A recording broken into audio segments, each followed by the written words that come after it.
All right. But if you guys aren't familiar, let me go ahead and bring this up here. Me and James got to hang out a little bit at SHOT Show. He runs the Compulsive Gun Buyer along with it's a family enterprise. Would you say, is that an accurate statement? Kind of a family enterprise for Meteorite Concepts. Yeah, Compulsive is mostly me, and then the family enterprise is Meteorite Concepts. The business started back in November. Well, a lot of the SHOT Show content, though, it's like, you got yourself, cameraman, wives are editing in the background. So that's true. For SHOT Show, we all pull together. Yeah. Hey, look, we got some people watching on Rumble. We are always live on Rumble, but unless you get the front page on there, you don't get a lot of exposure, but I appreciate people following on there. All right. Yeah, GB Guns, who I also got to meet and actually hang out with for a bit at SHOT Show while we were at the Primary Arms booth. Very nice to meet him, sir. Yeah, well, we can talk about that a little bit. We might as well while we're killing times. Not a promo by any means, but if you're not familiar with Meteorite Concepts, they have some interesting components that try to fill holes in the market. So if you go ahead and go over to their channel, you can see a full breakdown on it. There's a few cool people that have their products. Basically, it's a light adapter for just about anything out there that allows you to swivel and pan and get that light as close to your rail as you want. And of course, also the Compulsive Gun Buyer YouTube channel, which is pretty good. All right. So I thought, yes. Alex was there. I actually got to meet Alex in person, Mr. Mooney, but we'll probably talk about that at a later point in time. But for the first part of this video, you did a lot of SHOT Show coverage. And so I kind of wanted to see what your takeaways were from SHOT Show 2025, because obviously you did a lot of videos. I wanted to ask you about actually the Z-Bolt, the ACAL. Yeah, I think that's a very cool new laser. But what kind of stuck out to you at the show this year? So there were a couple things. I mean, obviously I was late to get to like the PSA booth, and there were several things that I didn't care particularly about, so I kind of shoved them to the end of the week. I think the ones, everyone's excited about the laser aiming modules, which is cool. I think this year is going to be exciting in terms of the Iris being out and hopefully available to the common man soon. The ACAL is supposed to come out in like July, although some YouTubers might get it earlier than that. I'm hoping to be one of those. So hopefully we'll actually see some cool competitive laser aiming modules designed for civilian use on the market. I think everyone's excited about that, so I'm certainly no exception, and I hope to actually get my hands on some of these in a way that I didn't really pursue last year. If you're not familiar with my channel, it's kind of, I don't really do reviews. I do what I call demos or technical analyses, where basically I'll do, like for scopes, I've kind of have a slew of videos on scope comparisons where I'll take two scopes, like the PLXC and the NX8 you're showing here, and compare them looking at the same thing, usually something at distance, like 600 yards away. And I'll show side-by-side footage taken with the same camera on the same day, looking at the same thing. So the only variable, hopefully, is going to be the scopes. Now, of course, whenever you look through a scope with a camera lens in the way, it's not going to be a perfect representation of what you see. But again, if the only variable is a scope, then you can at least get some comparative data, and that's what I try to provide. So I'm going to be trying to do some similar stuff with laser aiming modules, with night vision. So that's kind of a goal this year, is to break out into more than just scopes. Yeah, 100%. That's the thing I kind of like about comparison reviews or even night vision units in general. If you hook up the same camera to one PVS 14 or whatever it happens to be, and you just show what it does. That's basically the entire video, right? You can talk about ergonomics, you can talk about how it worked, but even if it's not a long-term review, like 10,000 rounds or whatever it happens to be, you're still giving people just good information on, hey, this is what the product actually looks like. And that's the reason why I do it, because I can't shoot, thousands of rounds through every, rifle with every scope. So I just try to show what I can and try to keep it a show don't tell style. So it's worked out so far. People like them. My videos tend to be rather evergreen, which is nice. I put out that PLXC video a while ago, but I still get views. So that's really cool that it can be a resource. Well, and it's a lot of the times too, it's people don't have access. It's very rare for somebody who's looking to buy a scope to have access to a PLXC and a Night Force NX8 at the same time. Right, exactly. And so to actually get that through the internet, is kind of nice. And that video has like 30,000 views because you're providing a good service that people are interested in. Even if it's a little out of date these days, but right. But even if somebody's never going to buy one of those, it's still like, hey, I wonder what, Night Force is like highly regarded in the industry, not retarded, highly regarded in the industry. And then PLXC is a newer comer on the market that people also tend to like quite a bit. So let's talk about the ACAL a little bit, because this is one of the lasers that I missed at SHOT Show. I met, you were with me when we talked to the gentleman at Z-Bolt, right? Yes. I'm not sure that he wants his name out, but yes. No, that's fine. Yeah. So I mean, so I like Z-Bolt a lot. I met them last year. I did a video last year and another video this year. They're pretty similar. This year, I just tried to focus on what was new.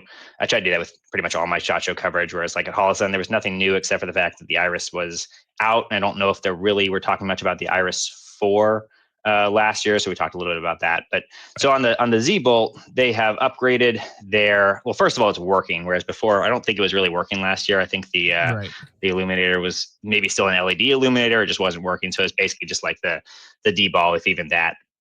They've updated that to a VCSEL illuminator. Do you guys say VCSEL or VCSEL?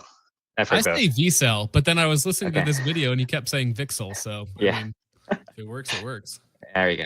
So they've updated the illuminator. They also have this cool thing. I mean, I think it's cool. I don't know. He told me it's cool, and I believe him. But basically, where it's supposed to be patent pending, where you dial the pattern down, and it like auto gates the power output, and so it keeps it always within the civilian legal limitations.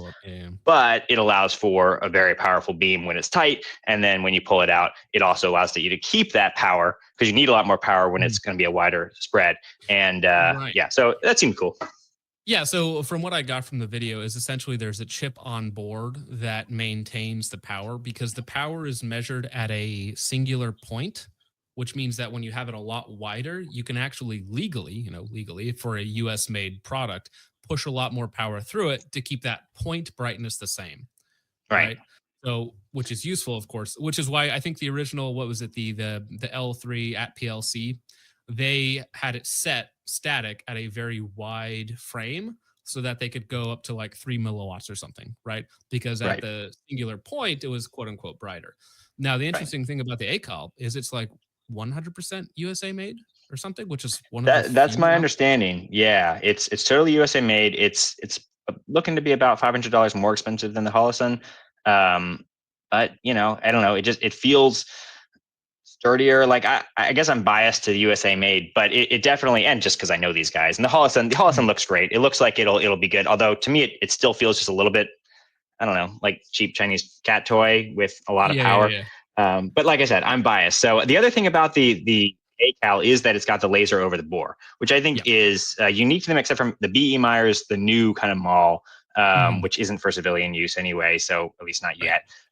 It has something similar. But the ACAL was the first group that the first LAM that I saw doing this, and I think that's kind of neat. And they're going to try to put irons of some sort on top, similar to like the rail scales leaf. Although because it's lower, I think you'll actually be able to have a better sight where it's not just like fixed. You can actually do some adjustment perhaps. So there's a lot of great stuff about it beyond just what the Holosun is doing. I think most people are still going to just go with the Holosun, but I really like the fact that they have always been focusing on the civilian market, or at least trying to make sure that it was available to civilians, even though they are pursuing military contracts from just what I've talked to them about. I mean, they have several with other countries and whatnot, but they've always had a focus on being like a civilian mall that's affordable. And I think that's kind of cool. Probably soon. GB Guns asked, when do we get Wi-Fi hotspots included in these devices? Yeah, so the price of this, it's like what, $1,500 ETA? Yeah, that's soon-ish, right? Because I think this has been shown off for a couple years now. So, and that's everyone's complaint. I got a lot of hate in my video where it's like people are just call it vaporware, and maybe it's a fair complaint. I think that now it's actually a functioning unit. They're actually the ones that they had at SHOT Show, they were telling me they're going to send them back to the supplier just to do some function checks after everyone was handling them at SHOT Show. But they're they're working units that hopefully people will get their hands on soon. Yeah, no, I think that's a cool. It was funny. I think Brassfax last year made a video about how bad the laser aiming market was, and then just a week ago put out, "Hey, the laser aiming market is actually like pretty darn good now. You now have competitive options between $800 and $1,500 that actually work, rather than there being the low end and then nothing until you hit like $2,000, $3,000, right?" So I mean, the D-ball kind of filled that niche, but it just wasn't. It was so clunky. It wasn't ideal for anyone. Although I have like two of them, so if anyone wants to buy one off me, before all the new ones come out and they lose their value. The D balls are going to be going for like $1,200 now, $1,000 now. Because Steiner also showed off their new laser aiming module with like 4 V-cell units on the front, which I totally missed until I saw Brass Facts video. Like that was not on my radar at all. Yeah, so that's cool. It's cool to see new options in the market, and I think the Iris is going to kill it because it's a very competent optic. The only issue is, of course, the fact that it's made overseas, right? I bet the profit margins on that unit are fantastic because it's, they're probably made for almost nothing versus, at least I know if it's actually made in the US and all the machining time and whatnot for it, because it's aluminum body, right? It's quite expensive. That adds up fast. Yeah. I know a thing or two about that. Right. Yeah, exactly. Let's get to these before we move on. Logan Sucks at Shooting says, I summoned the focus trip with money. Well, thank you. Yeah, I know. We were a couple minutes late due to technical autism. Josh for $5 says, Holosun should stop making stuff in a controversial country like China and maybe move production to Israel. Yeah, that's quite a bit less controversial. I'm sure no one will have issues. What's funny is that would actually be tax funded, That's right. Because we're They'd actually probably get a military contract. I was gonna say, yeah, they definitely would if they were making in Israel. Yeah, because they have to spend how many billions of dollars on contracts. There's something to do with when you send them X amount of money that promises that they spend at least 50% of it on like American contracts. However that works. Anyways, it's all money laundering to me. I don't care. But yeah, certainly controversial. Did you guys see that somebody stole the Keltec PR57 from the booth? No way. Yep, that actually got stolen at SHOT Show, which is super funny because Keltec at the booth, or while they were at the show, they were talking about they're like placing patches on people and whatnot, and talking about how they're disappointed in the level of situational awareness at SHOT Show. And then at the end of the show, somebody steals their Shogun off the floor. Absolutely. That's hilarious. Is there like video evidence of this, or like someone in a mask, or it just disappeared? It's gone, so somebody has it.